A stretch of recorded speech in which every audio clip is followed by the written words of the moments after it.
അടിപൊളിയല്ലേ കോമ്പോ എന്തൊക്കെയാണോ ദൃശ്യത്തിന് പ്രിന്റ് കിട്ടി അടിപൊളി. എടാ ഈ വേട്ടാവളിന്റെ കൂടെ ഒന്ന് ആവശ്യമില്ലാത്ത പണി ഒപ്പിക്കില്ലേ? എടാ ഇന്ന് റിലീസ് ചെയ്ത പടമാണ്. ഇങ്ങനെ കൊണ്ടുവന്നാണ് നീ കണ്ടിട്ട് ചവിട്ടുത്തിക്കണം നിന്നെ തിയേറ്ററിൽ കൊണ്ട് കാണിക്കാം. എങ്ങനെ വാങ്ങണത്? ഞാൻ പോണോ? എന്റെ ആവശ്യമില്ലാത്ത പണിക്ക് തിയേറ്ററിൽ പോയി കാശ് കൊണ്ടുപോകണം.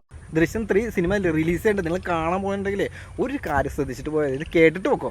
എനിക്ക് പറയാനുള്ളത് ഉള്ള ഒരു കാര്യം എന്ന് വെച്ചാൽ നിങ്ങൾ ഏറ്റവും ഫ്രണ്ടിൽ ഒരു 4ാമത്തെ റോ അതിൻ്റെ മുന്നിലേക്ക് നിങ്ങൾ പോയിരിക്കരുത്. കാരണം എൻ്റെ ഒരു അഭിപ്രായമാണ്, എനിക്കൊന്നുമില്ല. കാരണം ഇത്രയും ഒരു രക്ഷയില്ല. ജിത്തു ജോസഫിൻ്റെ ഡയറക്ഷൻ, റൈറ്റിംഗ്, അതുപോലെ നമ്മുടെ ലാലേട്ടൻ്റെ അഭിനയം ടോട്ടലി.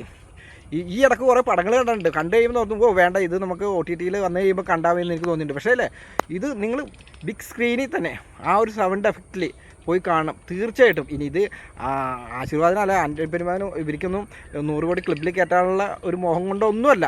കാരണം നമ്മൾ കണ്ടിട്ടുണ്ടെങ്കിൽ ആ പൈസ കൊണ്ട് നമ്മൾ തിയേറ്ററിൽ കയറി സിനിമ കണ്ടിട്ടുണ്ടെങ്കിൽ സത്യം പറയാം നമുക്ക് തൃപ്തിയാകും. ഒരു രക്ഷയില്ല, കിട്ടില്ലായിട്ട്. അതും തിയേറ്ററിൽ തന്നെ മസ്റ്റായിട്ട് നിങ്ങൾ പോയി ഇന്ന് കാണണം.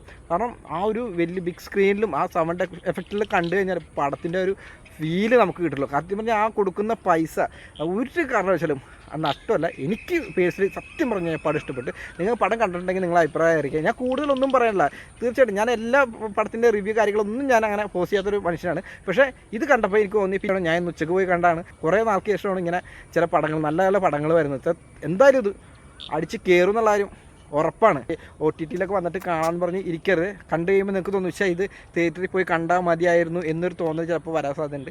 ചില പടങ്ങളൊക്കെ നമ്മൾ രാത്രിയൊക്കെ പോയി കണ്ടിട്ടുണ്ട്, 12 മണിക്കൊക്കെ ചില പടങ്ങളൊക്കെ. പക്ഷേ അത് കണ്ടു കഴിയുമ്പോൾ ഫാങ്ങാത്തിൽ കോപ്പ് കാണാൻ വന്നേക്കണേ എന്ന് ചിന്തിച്ചിട്ടുണ്ട്. പക്ഷേ ഇത് രാത്രിത്തെ 12 മണിക്കത്തെ ഷോ ആണെങ്കിൽ പോലും നമ്മൾ പോയി കണ്ടു കഴിഞ്ഞാൽ നമുക്ക് അങ്ങനത്തെ ഒരു ഇതുമല്ല. കാരണം അതുപോലെ ഗംഭീരമായിട്ട് പടം ചെയ്തിട്ടുണ്ട്. പിന്നെ ഞാൻ പറഞ്ഞില്ലേ എൻ്റെ ഒരു അഭിപ്രായം, കാരണം നമ്മൾ ഈ ഇത്രയും എമൗണ്ട് കൊടുത്തു കഴിഞ്ഞാൽ ബാക്കിലും ഫ്രണ്ടിലൊക്കെ ഏകദേശം സെയിം എമൗണ്ട് കൊടുത്ത് തന്നെ ഇരിക്കണത്. അതുകൊണ്ട് ഈ ഒരു പടത്തിന് നിങ്ങൾ ഫ്രണ്ടിൽ ത്രോ ആണെങ്കിൽ പോയിരുന്നു കാണരുത്. കാരണം ബാക്കിൽ നിന്ന് കാണുമ്പോൾ അതിൻ്റെ ഒരു ഫീൽ നമുക്കുള്ളൂ. അതുപോലെ ഒരു 4 റോ മുന്നേയുള്ള സീറ്റിലൊക്കെ പോയി ഇരുന്ന് കഴിഞ്ഞാൽ ആ ഗുമ കിട്ടത്തില്ല.